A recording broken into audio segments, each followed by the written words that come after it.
What's up, St. Augustine? Brandon Rahi here from Go Headquarters, your local resource for all things health and fitness. Coming at you today, we are going to use a white bar or a wooden dowel of some kind, maybe a golf club, to get into two moves that you can do at home. You can do these in the gym also if you have a barbell. I'm just going to be demonstrating these with the white bar. We're going to do overhead squats and good morning. So great stuff for the lower body and the core. Check them out. Overhead squats. We are going to take a nice light barbell, especially if you've never done this before. So in this case, I've just got a little PVC pipe. You can use a golf club or a wooden stick of some kind. We're going to take a nice wide overhand grip on the bar and press that up over your head.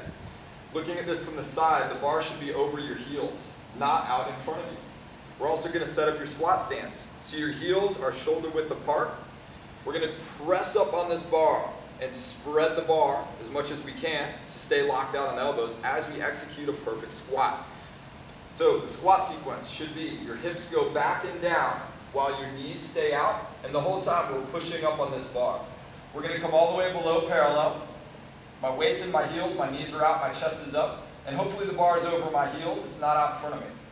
And then I'm going to drive through my heels back up to the starting standing position. So again, hips back and down, knees out, chest up. And the whole time, I'm keeping this bar nice and locked out with my arms. What we don't want to see is that as you come down, we don't want the bar to drift out in front of you. We also don't want it to drift down like this with your elbows. Either of those things are going to cause a lot of faults. What this is working compared to a normal squat is overhead shoulder stability and flexibility. And the core muscles through your back have to work that much harder to maintain this position. If I just hold this bar out in front and do this, my chest only has to stay so upright. So this, you'll feel those shoulder blade muscles and the back muscles working a lot harder to keep that upright torso angle. So give that a shot. It'll make your regular squats feel a lot easier.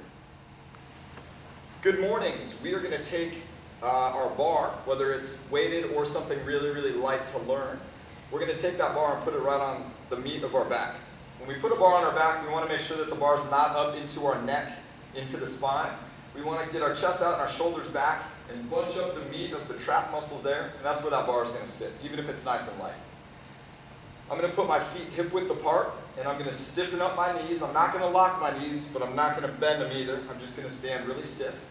And then keeping my chest out, shoulders back, and back flat, I'm going to hinge over at the hips, get a good stretch on the hamstrings, and then come right back up.